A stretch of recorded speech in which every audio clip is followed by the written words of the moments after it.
Hey everybody, hope you're doing well. Looking forward to this beautiful day that we have before us, and just praying that you are doing well, your family's doing well, and all that is going on in your life.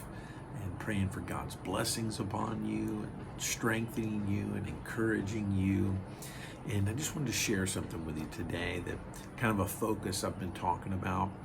And even more, I've been doing a word study and just really kind of trying to grasp and understand, these ancient words and these ancient writings that we study and we read in the Bible. And sometimes, as we all know, culturally things change, words change over time, and we're translating something from an ancient language into an English language, and even in our own English language.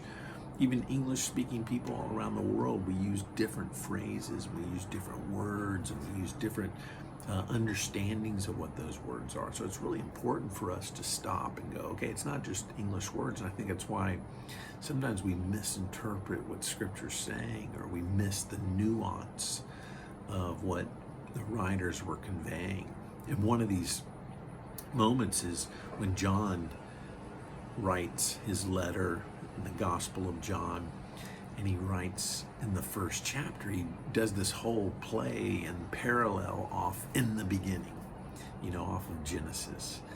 And he's referencing in talking about the Word, he's talking about God coming in flesh. And it's that word that was spoken in the beginning when it spoke everything into existence. It's really just awesome and fascinating display of uniqueness that he's sharing. But he gets to verse 14 and he says, "And the Word came and dwelt among us." And that word dwelt means, in the Greek understanding, if you just went and looked it up in a dictionary, it would mean to tent, to live in a tent. And of course, he wasn't saying that God came and lived in a tent among us. And he wasn't saying that God was a tent. But to understand it, you go back and you look at, in the Old Testament, what did that actually mean? When God would come and dwell or be in a tent. And so we think back to the tent and the tabernacle that God had and directed Moses to build in the wilderness. And what John's saying is that God came and tabernacled with us. He came and sat down in the presence of his people. And, we use these phrases in our English and probably all cultures about going to church.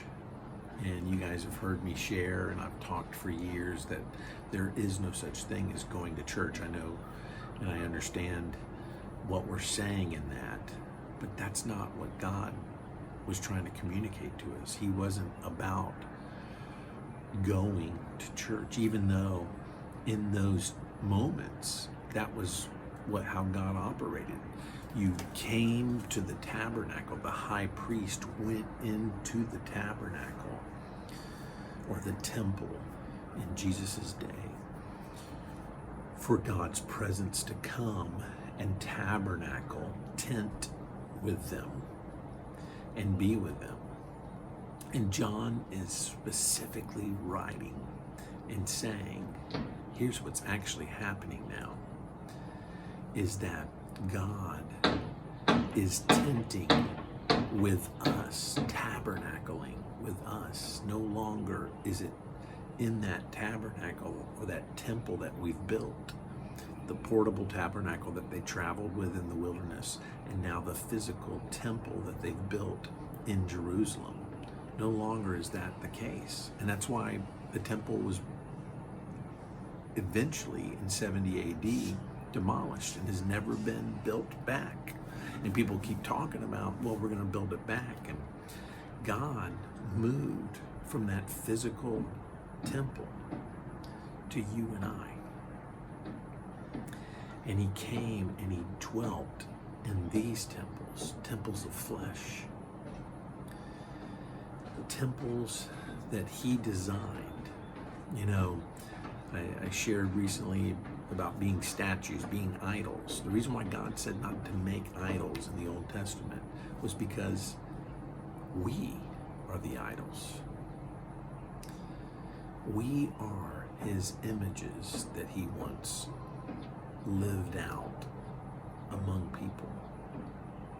We are his tabernacle that he desires to reside in and to be in and to live in. We don't go to tabernacles.